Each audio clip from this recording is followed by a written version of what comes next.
So good day, everybody. I will skip first the discussion on carbohydrates.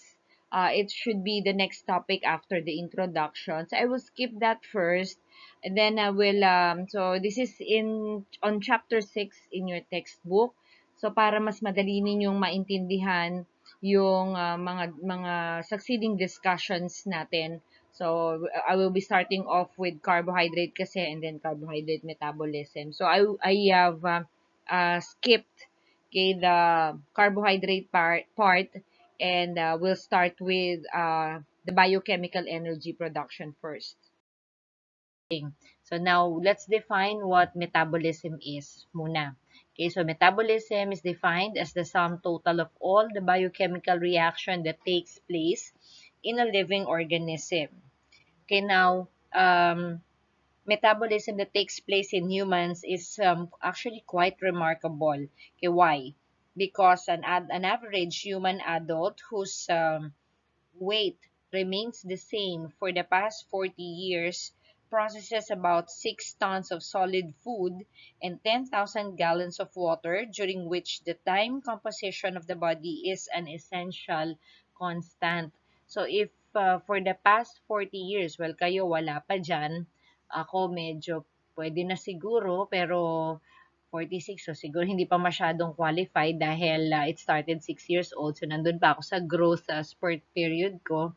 So, ang sabi dyan, for the past 40 years, if an adult remained or was able to maintain his or her weight for the past 40 years. So, ito daw yung approximation. So, he was able to process 6 tons of solid food and 10,000 gallons of water. Okay?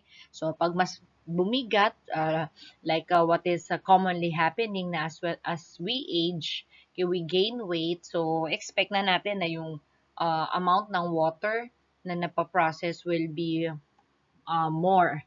Okay? Lalo na kapag nag-gain tayo ng weight. Okay? Now, the human body, our body, needs a source of energy to make it function. So, nakita na ninyo for the past discussions natin na our body will not be able to perform the different metabolic activities needed for our survival if not for the energy production of the cell. So, nakita na ninyo how important adenosine triphosphate or ATP is for these different metabolic processes to continue. Okay, and there are two subtypes of metabolism, and these are catabolism and anabolism. Catabolism is defined as all metabolic reaction in which large biochemical molecules are broken down into smaller ones. So, sabi nga natin catabolism or breaking down. Catabolic reactions usually, naka-all caps ako dyan, usually releases energy. Okay? So, nagbibigay siya ng energy. Now, the reactions involved in the oxidation of glucose, for example, is classified as a catabolic reaction. So, kapag breaking down, and then may production ng energy, that's catabolism. Whereas its counterpart, anabolism, is defined as all metabolic reactions in which small biochemical molecules are joined together to form larger ones. And ito naman, it requires energy to proceed, to be able to proceed. So, siya naman yung energy requiring. So, anabolism or building up naman siya. The synthesis of proteins from amino acid is classified as an anabolic process. Okay? So, yan naman yung difference. So, yung isa, oxidation of glucose, example yan ng catabolism, whereas for anabolism, yung the synthesis of proteins coming from amino acid sources, okay, is classified naman as anabolism. Okay, so now the metabolic pathway naman is a series or defined as a series of consecutive biochemical reactions that are used to convert a starting material into an end product. So all of the metabolic pathways that we have discussed, like glycolysis, gluconeogenesis, lipogenesis, o yung last lang natin, yung urea cycle, yung Krebs cycle, you've seen the Krebs cycle already. So lahat yan are classified as or are called as the different metabolic pathways. So meron silang final, each of the pathway has its own final product. Okay? And most of it will be donated dun sa pinaka main energy producing pathway natin, which is the Krebs cycle. Now, these metabolic pathways may either be linear, okay, pag sabing linear, dire-diretso, in which a series of reaction generates a final product. Or, it can be cyclic, paki-take down yun na lang yan, so types of metabolic pathways, linear, or cyclic. So, pag linear, it involves a series of reactions that generates a final product. Kapag cyclic naman, this is composed of a series of reaction that generates the first reactant. So, para ano tawag mo dito? Cyclic. So, paikot lang. So, parang ano, kumbaga sa anatomy, parang yung blood circulation natin. So, it's a closed circuit. Okay? So, paikot lang sila. Doon lang sila gumagalaw within themselves. Now, the major metabolic pathways, okay, for all life forms are similar. So, this enables scientists in order to study the different metabolic reactions in simpler life forms and use the results to help understand the corresponding metabolic reactions in more complex organisms like in us humans. Okay? Now, in eukaryotic cells, yung cells natin, there are six key components involved in metabolism. And ito yung mga different cellular parts natin. And these are the outer membrane, the nucleus, the cytosol, the ribosomes, the lysosomes, and the mitochondria. Okay? So, yung next slide natin, we will be reviewing about the different cellular parts and their functions in the different metabolic pathways. Genetic material. So, yan yung parts of the cell and their functions, which I guess hindi na kayo bago, you're familiar with those functions already. Okay? So, now you've seen or we have reviewed the different parts of the cell, and as you have seen in the previous slide, we have a lot of organelles that are suspended within the cytosol. Ano ba ulit yung cytosol? So cytosol is the water-based fluid part of the cytoplasm of the cell. Okay, so this is where again the different organelles are suspended. Now, among all of the organelles suspended in the cytosol, there are three metabolically important organelles. And these are the ribosomes, the lysosomes, and the mitochondria. Now, ribosomes, again, are sites where protein synthesis takes place. So, sila yung protein-producing factory of the cell. Another one is the lysosome. So, this is an organelle that contains enzymes, hydrolytic enzymes that are needed for cellular rebuilding, repair, and degradation. So, yung mga recycling, if you still remember dun sa last lecture natin. So, may tulong si lysosomes dyan. Okay, so for cellular rebuilding, repair, and degradation. Okay, and then we have lastly the mitochondria, yung sikat na mitochondria natin.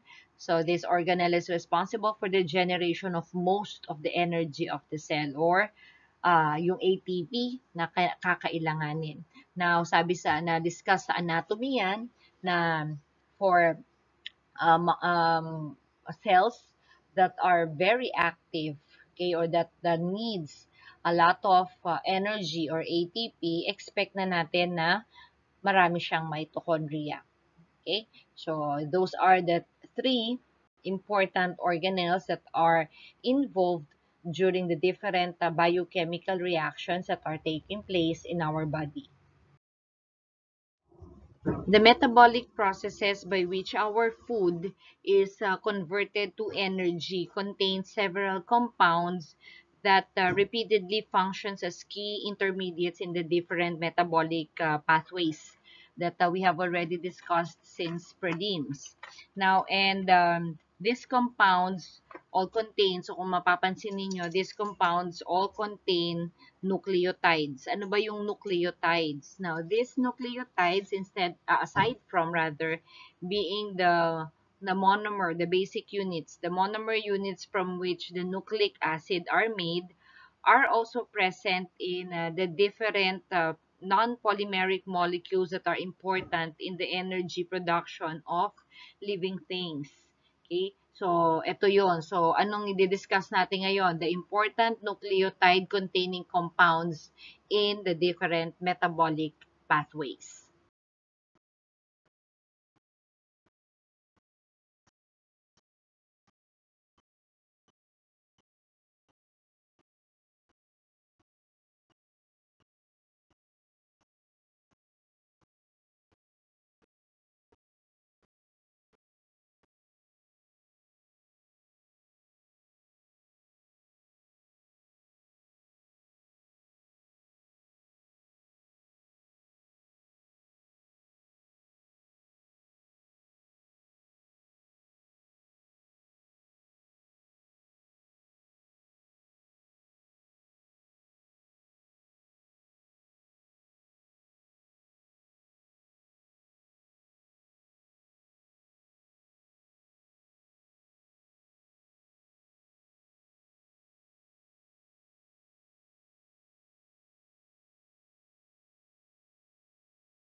First one that we'll be discussing are the adenosine phosphates. Now, there are several adenosine phosphates that exists and of importance in metabolism or yung importance niya sa different metabolic processes. These are the most important types of adenosine phosphate. So, we have AMP or adenosine monophosphate. Okay, or this is one of the nucleotides present in the RNA or the ribonucleic acids, AMP. Okay, and then the next one is adenosine diphosphate or ADP. And the third one, yung pinaka-popular na kilalang-kilala natin, is adenosine triphosphate or ATP. Okay, so AMP, again, like what I have mentioned, pakitandaan nyo yan, is one of the nucleotides that are present or that is present rather in the RNA molecules. The ADP and the ATP differs structurally from your AMP or your monophosphates only in the number of the phosphate group present. Okay? So, ano lang yan? So, pag monophosphate, isang phosphate group. Pag diphosphates, you have your, diphosphates, dalawang phosphate group. Triphosphates, tatlo. Now, yung number of phosphate group will differ or will be determined rather by the presence of the phosphoanhydride bond. So this phosphoanhydride bond is the chemical bond that is formed when two phosphate groups react with each other and then a water molecule will be produced. So yung bonding ng two phosphate groups, ang product niya will be water. One important use of your adenosine phosphates is during muscle contraction and relaxation. Now, the important structural compounds that are present in muscle tissues are the filaments, actin, and myosin. So, actin and myosin are protein filaments. Actin are the thin filaments, and myosin are the thick filaments.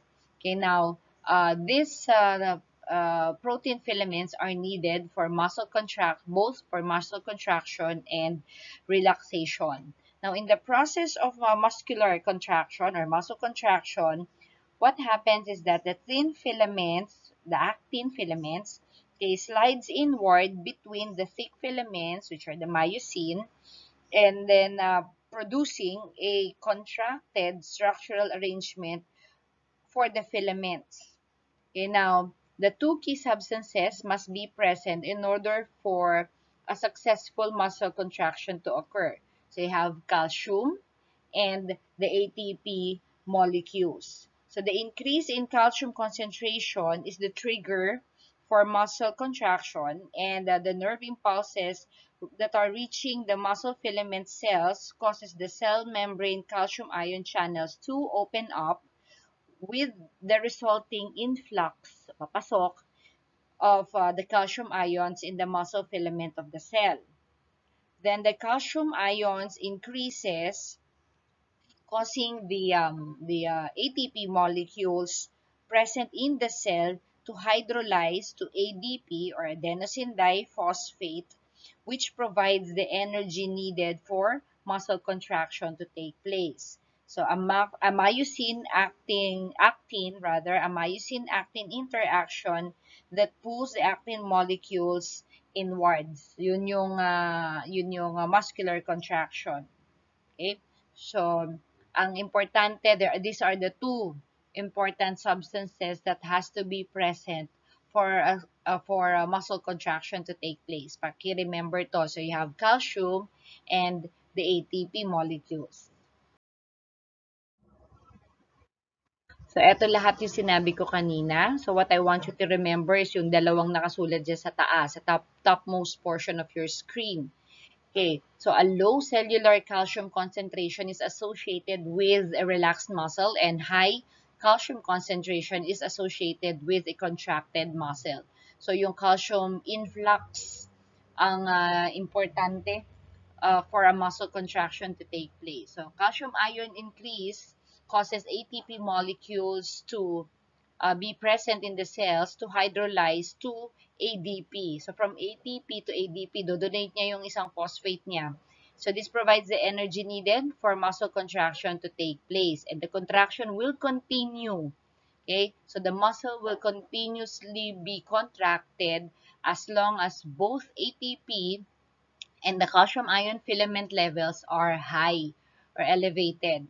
So cessation or yung pag-stop, so stopping of a nerve impulse causes the calcium channels to close, which will provide or cause rather muscle relaxation. Okay? So yung ano yung trigger for muscle contraction to start? The increase in the calcium levels. And then katulong yung mga nerve impulses. So the nerve impulses that reaches the muscle filament cells causes the cell membrane calcium channels to open. So para makapasok yung calcium sa loob ng cell. Kasi si calcium, of course, nasa labas, nasa blood yan. The resulting influx of the calcium ion in the muscle filament cell will again trigger or start the muscular contraction. So, yan yung physiology ng muscular contraction. Kadugtong yan or related yan dun sa muscular system sa anatomy. Aside from the nucleotides, there are also vitamins that are involved in the different metabolic reactions. And these four vitamins are of utmost importance. So the first one is niacin, which is a component of NAD and NADH. So NAD stands for nicotinamide adenine dinucleotide, and yung NADH niya is the reduced form of NAD. So kasi during reduction reaction, NAD will acquire one hydrogen ion. Okay, and then the other one is riboflavin, which is again a component of FAD, FADH2, and FMN. So, FAD or FAD stands for flavin adenine dinucleotide, and the rest are its reduced form. And then the third one is thiamine. Okay, so thiamine exists as TPP or thiamine pyrophosphate, and then the other one, pantothenic acid as coenzyme A. Now, si thiamine, okay, is needed, siguro pakisulat nyo na lang ito. So, thiamine is needed as a coenzyme in function and functions rather in the metabolism of carbohydrates and the branch chain amino acid. So, yan yung importance niya sa metabolism. That's thiamine. And then another one is for riboflavin. By the way, thiamine is vitamin B1, riboflavin is vitamin B2. Okay, so riboflavin is functions as a coenzyme in numerous oxidation and reduction reactions. Okay, then niacin or nicotinic acid or other name is nicotinamide is a co-substrate or a coenzyme for hydrogen transfer with numerous dehydrogenases. Okay, and then your pantothenic acid is the constituent of coenzyme A or yung CoA nga natin, and phosphopantethine which are involved in fatty acid metabolism. So, merong responsible for carbs, for amino acids, for lipids also. So, kumpleto na.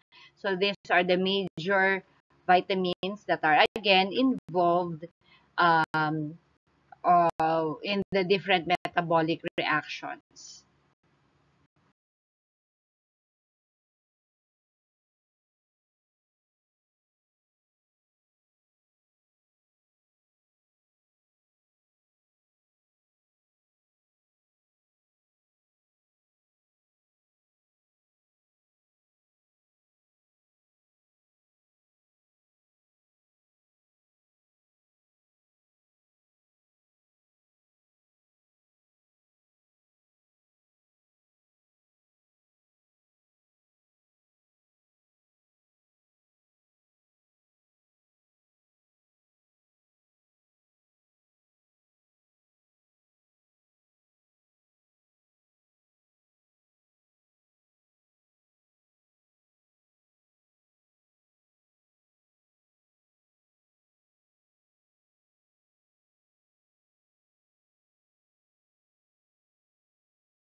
Now, both NAD, FAD, and FADH. So, ulit, NAD stands for nicotinamide adenine dinucleotide, and FAD is flavine adenine dinucleotide. Tapos, yung may H nila is the reduced form.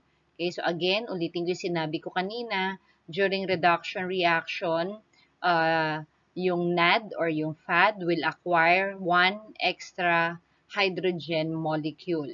Okay, so NAD and FAD have parallel characteristics. So both of them have coenzyme functions in metabolic redox or reduction oxidation pathway.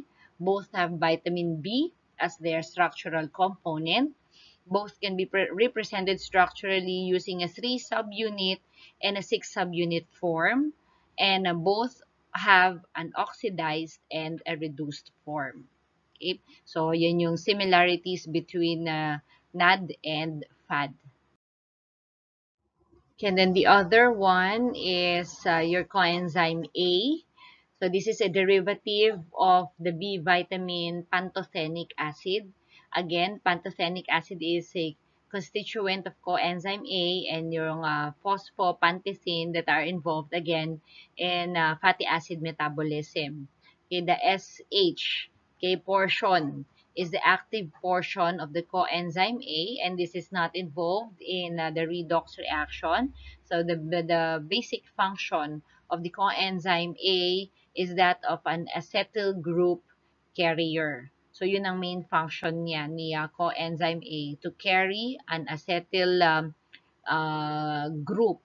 And specifically, again, kanina for fatty acid metabolism. And then the other one is thiamine. So, thiamine naman is B1, okay, which has a coenzyme function and is involved in the metabolism of carbohydrates and the unbranched chain of amino acids. So it is also very important that we do get adequate amounts of vitamins. Kung hindi man sa diet natin, we can readily get it from the vitamin supplements that are available in the market, because these vitamin deficiencies, which I believe will be discussed, hindi ako magdi-discuss ng vitamin deficiency sa biochem.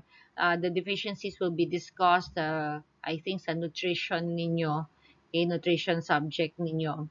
Okay? So, kasi kapag kulang yung mga vitamins natin, specifically the B complex vitamins, marami tayong uh, vitamin deficiencies, yung mga illnesses, okay, that may arise from the vitamin deficiencies. Okay, we will have a separate topic on the different vitamins. So, sa finals na yon.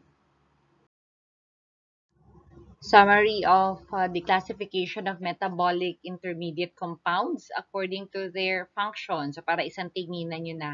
Okay, so intermediates for the storage of energy and transfer of phosphate groups. Trabaho yan ni ATP. Okay? So, intermediates for the transfer ATP to ADP and then the AMP natin. Then, intermediates for the transfer of electrons in the metabolic redox reaction. So, you have FAD and NAD. Okay? And then intermediates for the transfer of acetyl group, which I have just mentioned. Trabaho yan ni coenzyme A. And again, si coenzyme A is associated with fatty acid metabolism.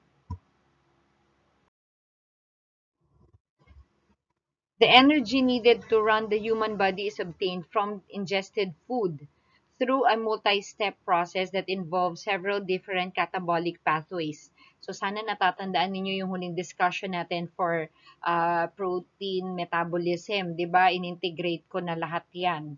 Now there are four general stages in the biochemical energy production process, and under each stage there are numerous reactions that are associated. So let's have them one by one. For stage 1 or the first stage, so this involves digestion. So which begins in the mouth. So for carbohydrates, fats, and proteins. Yan, pare-pareho sila na stages.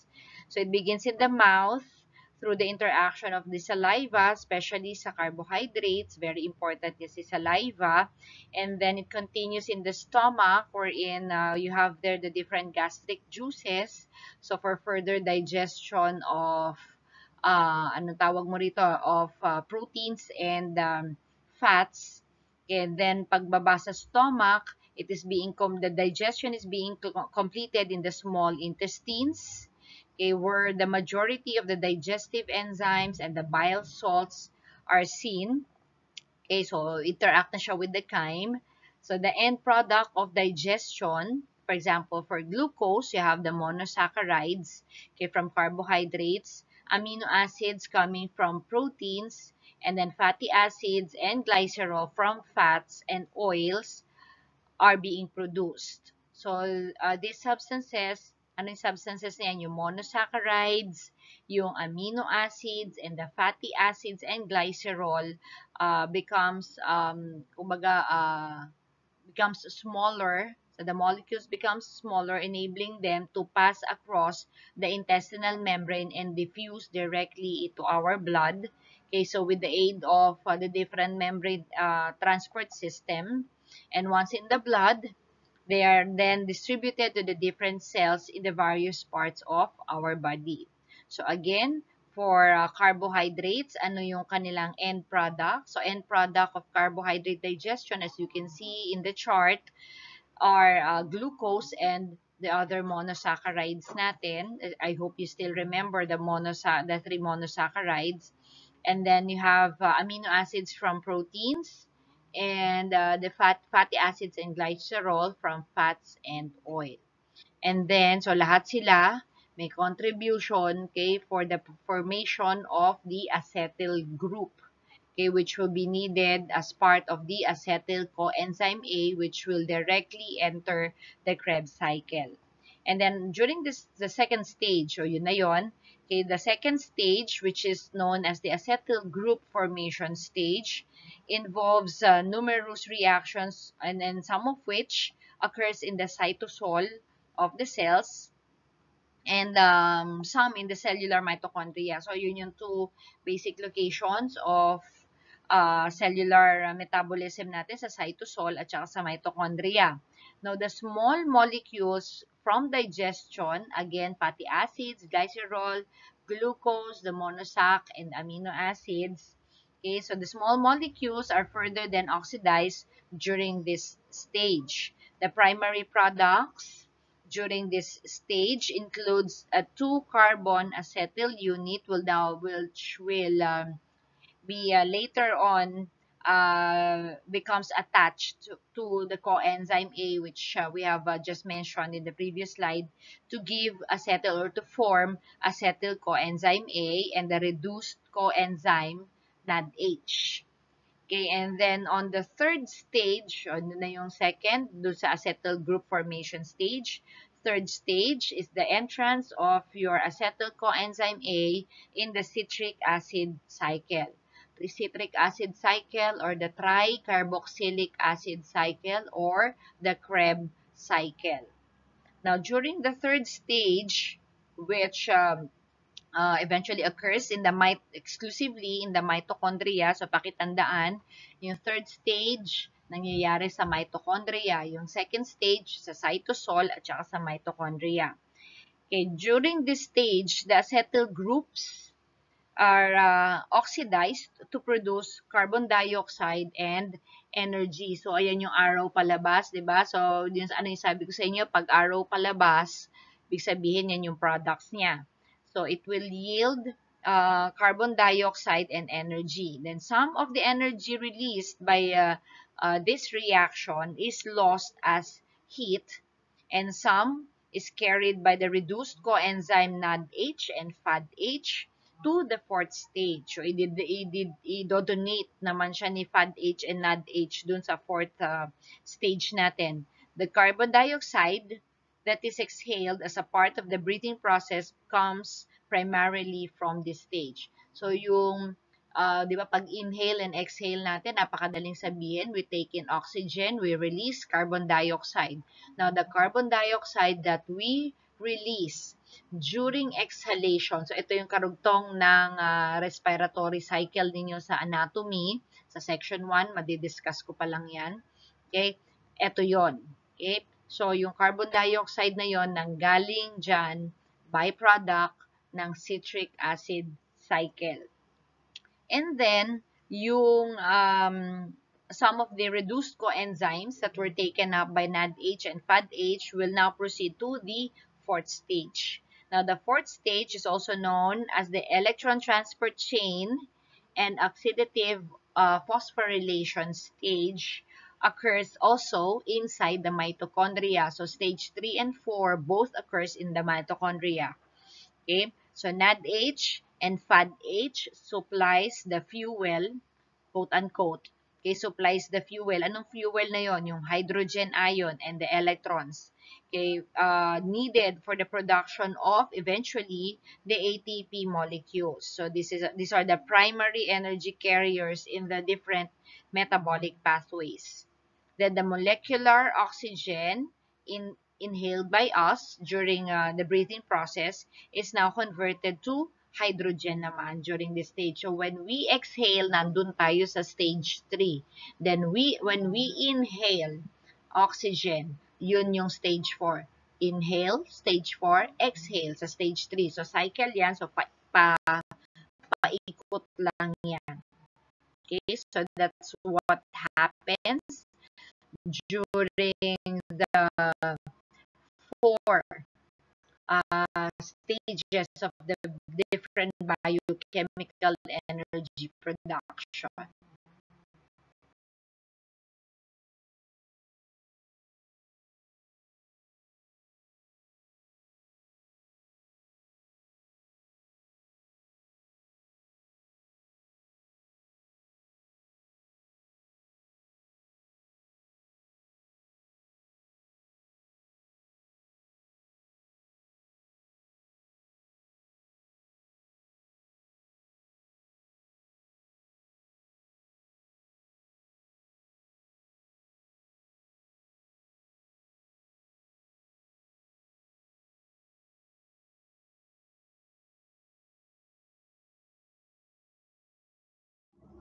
I forgot to mention in the previous slide, you have there, yung nasa right side ng screen niyo, the common metabolic pathway. So, ano ba yun? So, the common metabolic pathway is the sum total of all the biochemical reactions of the citric acid cycle, the electron transport chain below, yung nakita nyo nakabox doon, and the oxidative phosphorylation. So, yun yan. Yan yung tinatawag natin common metabolic pathway. So the remainder of focus more on the citric acid cycle. So the citric acid cycle, like what I've said, is also known as the tricarboxylic acid cycle or popularly known as the Krebs cycle. So this involves a series of 8 reactions that oxidizes the acetyl portion of the acetyl coenzyme A, resulting in the production of 2 molecules of carbon dioxide. So, ano ang ano tawag mo dito, product ng ating Krebs cycle? 2 molecules of carbon dioxide.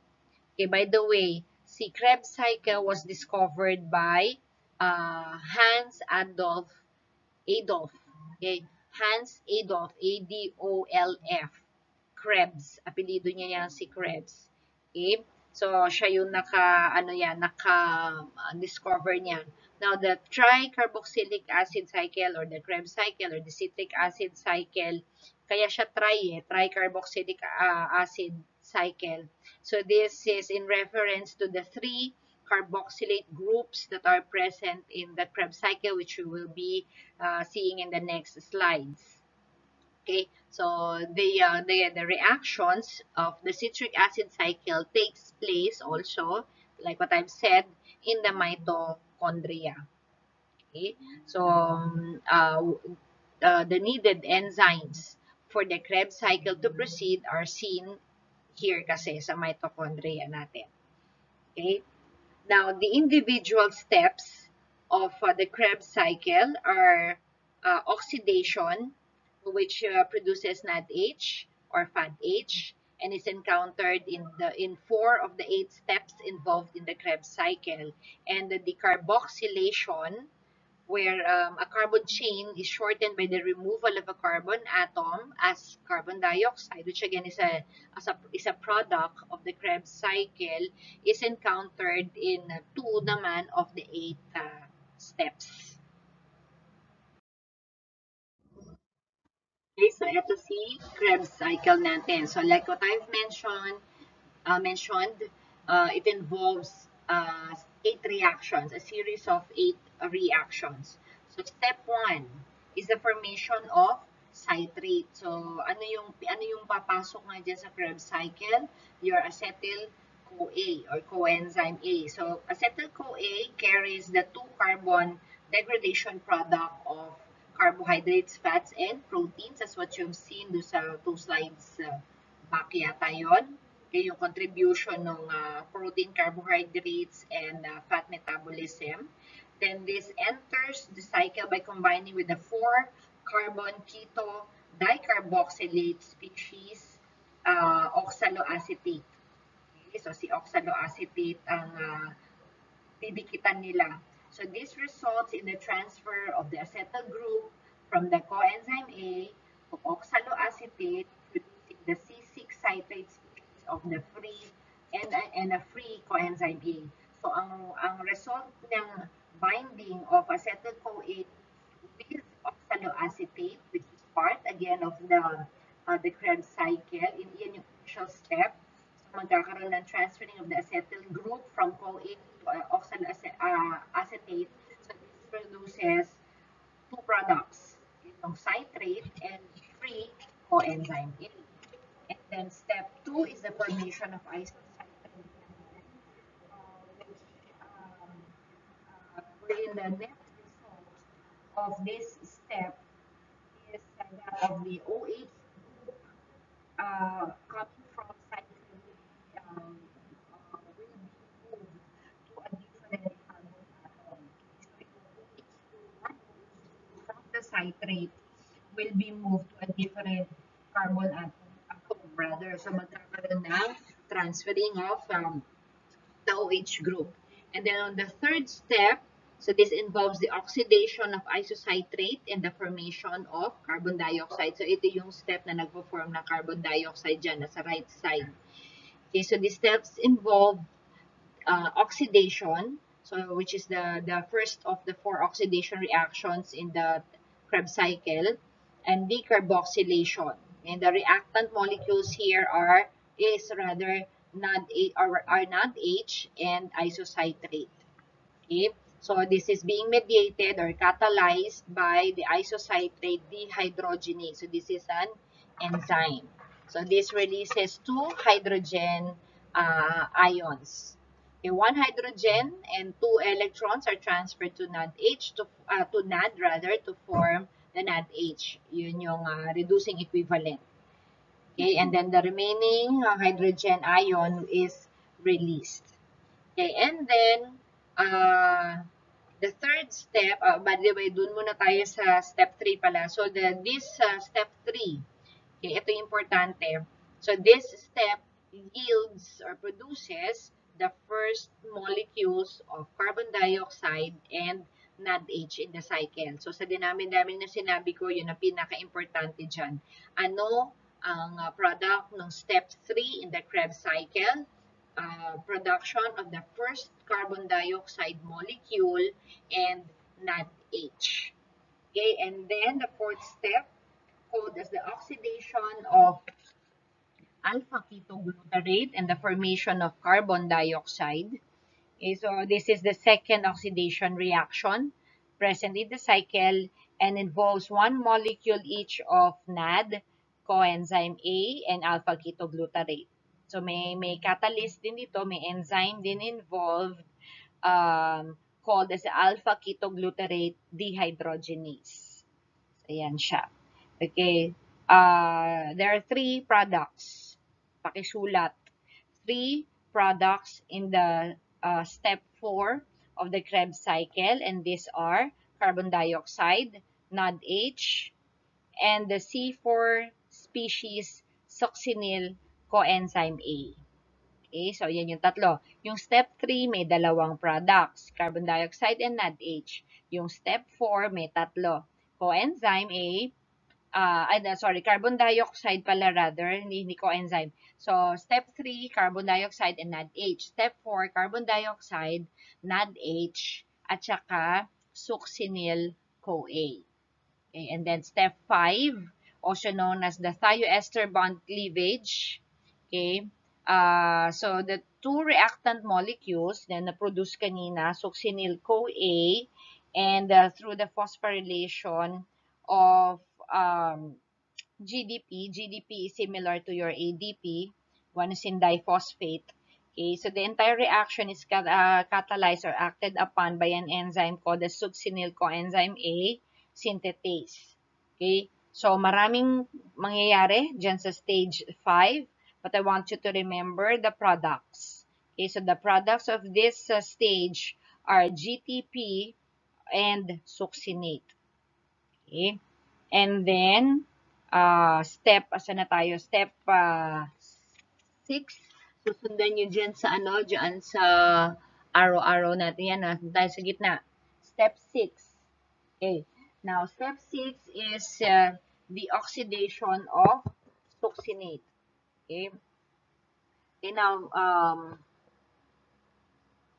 during this stage, during the third stage of third oxidation reaction of the cycle, so yun yung nangyayari dito sa step 6. There's another enzyme also involved, succinate dehydrogenase, and this time the oxidizing agent naman is FAD. Kanina si NAD. Okay? Two hydrogen atoms are removed from the succinate to produce fumarate, a C4 species with a trans double bond already. Okay? So reduction also of FAD to FADH occurs in this during this process. So ano ang product nitong step 6 natin? Production of fumarate and C4 species with a trans double bond. plus the reduction of FAD to FADH. And then step 7, okay, hydration of fumarate takes place. So yung fumarate that was produced in step 6 will become hydrated, or hydration, okay, will occur during this stage. So there's an enzyme called as fumarase which catalyzes the addition. Pag sabing hydration is addition of water. Hydrolysis, removal.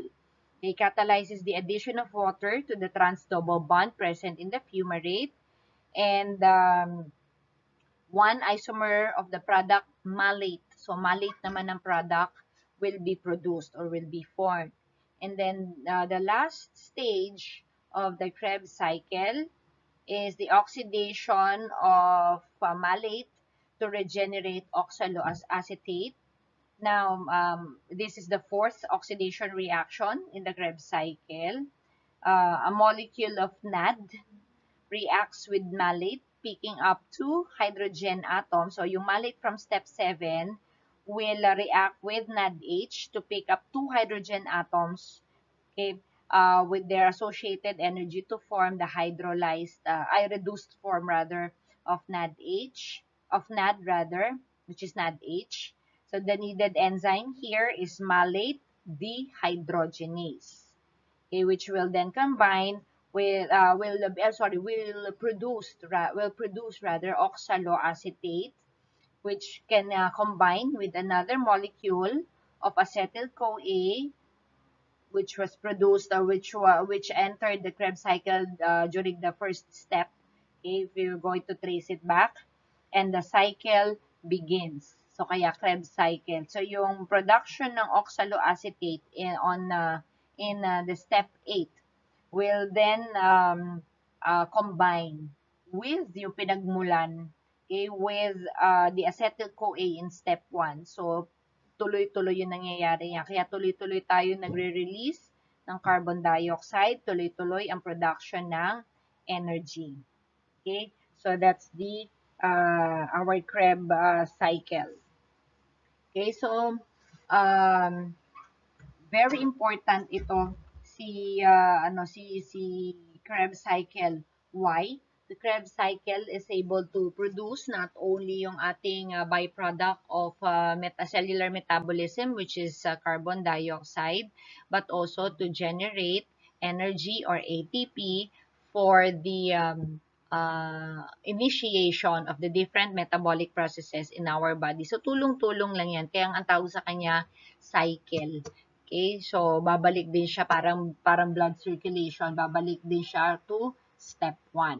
Okay, then the cycle will continue as long as we live, or as long as we are alive.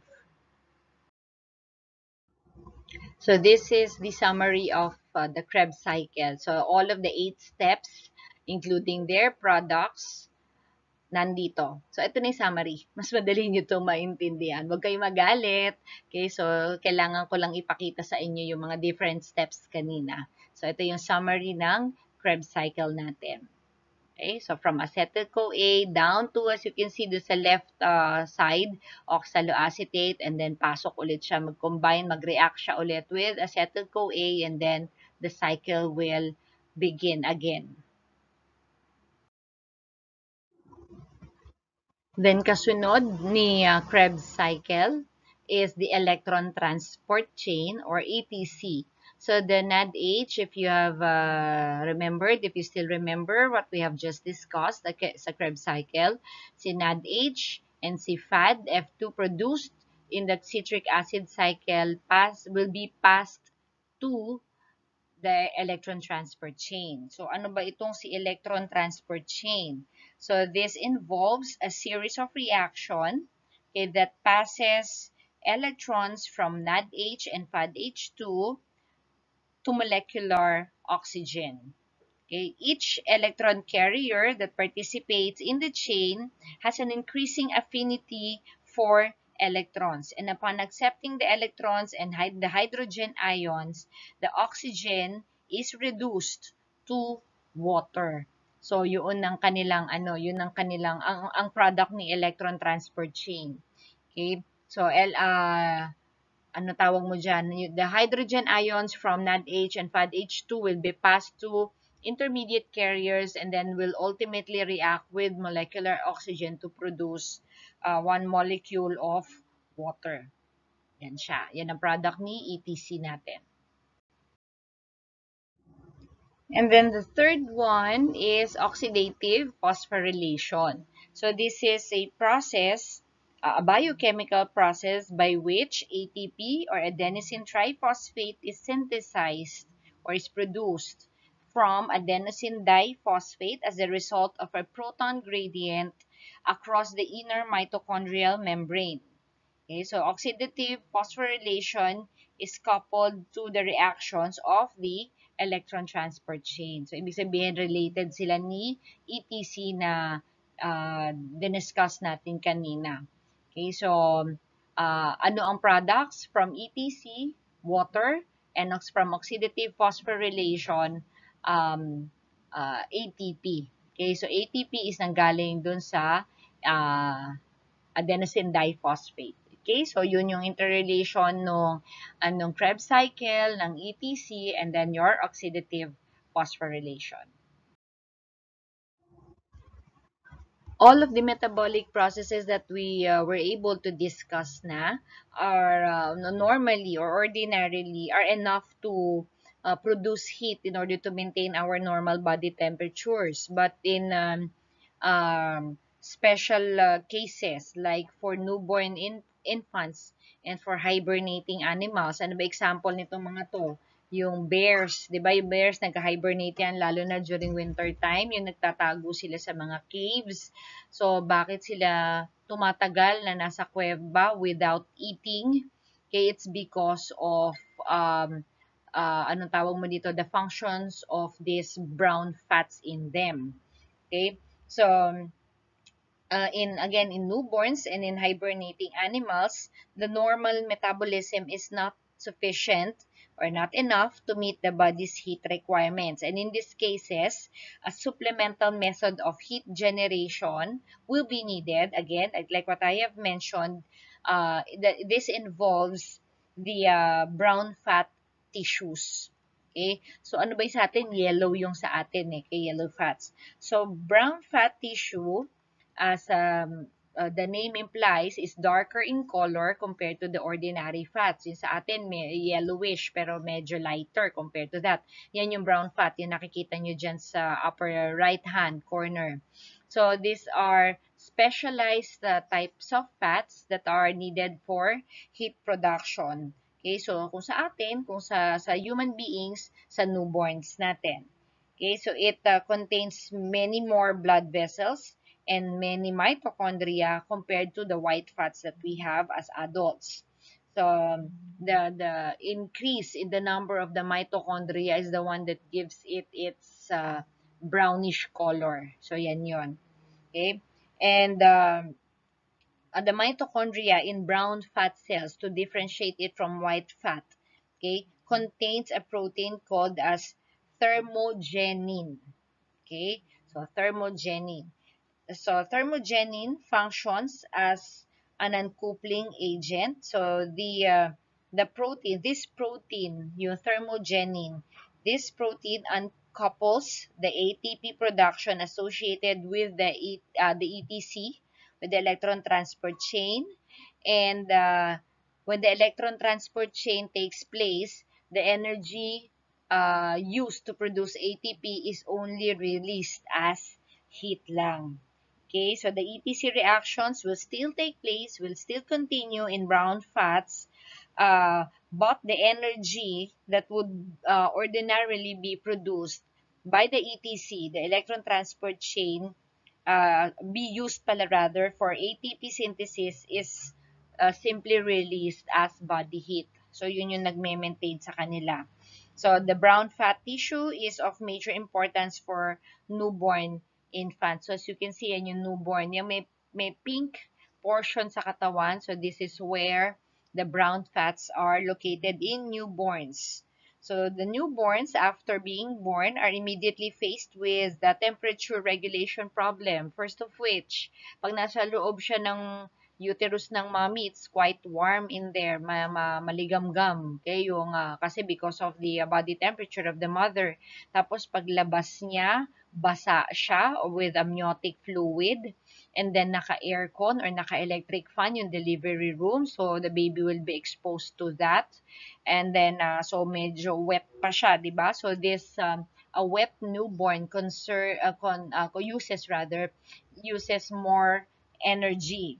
So this immediately poses temperature regulation problem with the newborn. Okay, so they live an environment of a constant body temperature of 37 degrees Celsius, yun yung sa mommy nila, and then enters a much colder environment, lalo na nga, again, like what I've said, naka-aircon, kaya about 25 to 24 degrees Celsius. And now, the adequate supply of the active brown fat, which are still present at birth, helps the baby adapt to the cooler environment. Okay, and there are very limited amounts of brown fats that are still present in among us adults. So very, very konti na lang.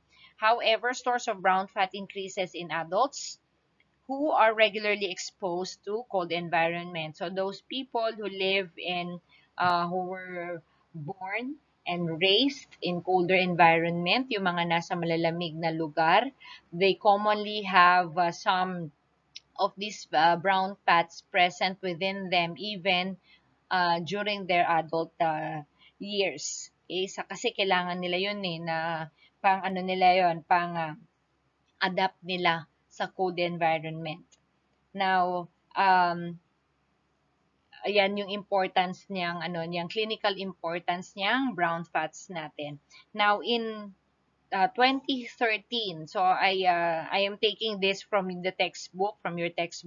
In 2013, a new hormone whose production is exercise-induced was discovered by the researchers, and this hormone is called as irisin by their discoverers. So, wala pa ito sa dinidiscuss sa endocrine system. So, 2013 lang na-discover itong hormone na to. Ang pangalan, irisin, I-R-I-S-I-N.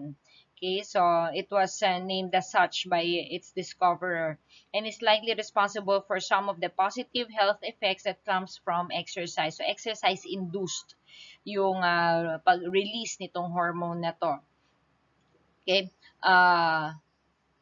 this includes weight loss. Ayan yung mga benefits yung hormones na yan. Weight loss and the lower risk for developing type 2 diabetes. Now, the hormone confers the heat release property. It has the same property as that of the brown fats over the white fat cells. And although yung research about this hormone are still in progress. Okay, so nakita nila na doon sa mga taong nag-exercise, an extra hormone that is not commonly present in most of the people, most individuals. Okay, they called it as irisin. Okay, so kapag yung mga individuals, so probably mga athletes, okay, yung mga nag-gym, yung mga weightlifters, so basta those that are engaging in regular exercise, hindi yung kung maisipan nyo lang mag-exercise, they have found out na merong extra hormone silang napoproduce. So, hindi in-indicate kung saan nanggaling. So, most probably galing, siguro nila nakita sa muscles, okay, in well-developed muscles. So, but still, hindi pa siya kasama sa textbooks kasi it is still under research. It is quite new. Okay, so pero at least nga now you know na merong under research nga nowadays, hanggang ngayon under research pa siya na hormone called as irisin. So yan siya, same siya with the brown fats. So kumbaga it gives extra source of heat in times of or when you are in a cold environment.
So, eto lahat yung sinabi ko. Excited lang ako.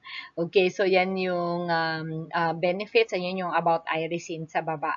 Okay, and their benefits. So, it causes weight loss, decreasing the risk for developing type 2 DM. Okay, so yan siya. And again, this hormone is exercise induced. But again, further studies or it is still under investigation. Another chemical connection or clinical correlation natin is regarding cyanide poisoning. Now, whether cyanide was inhaled in the form of hydrogen cyanide gas or ingestion, nakain, yung cyanide as in the form of solid potassium cyanide, yung KCN natin. So, cyanide in general inhibits the electron transport chain, so the one that we have just discussed, in all tissues of the body, making cyanide one of the most potent and rapidly acting poisons known to men. Okay? So, delikado ito, to si cyanide poisoning. Now, the attack point of the cyanide ion is the cytochrome C oxidase, which is the last of the 4 protein complexes in the electron transport chain. Okay? So, ano ba yung pinoproduce ng electron transport chain? Energy, di ba? Water, tas yung, it is associated with oxidative phosphorylation for the production of ATP. Now, cyanide inactivates this complex by bonding itself to the iron in the complex's heme portion. So, ang target ni cyanide are the red blood cells, specifically the hemoglobin. So, it binds to iron in the heme complex. Okay, doon siya tumidikit. And as a result, iron is unable to transfer electrons to oxygen, blocking the cell's use of oxygen. So, nagkakaroon ng ng problem with oxygen delivery to the different cells of the body. Death results from tissue asphyxiation. Pag sabi asphyxia, yung hindi nakahinga. Okay? So, kumbaga parang takpan mo yung ilong mo, takpan mo yung bibig mo, or sakalin mo yung tao at hindi makahinga, that's asphyxiation. Okay? So, that's what is going on in our tissues in the cellular level. So, para kang hindi makahinga. Okay? So, deprived of oxygen.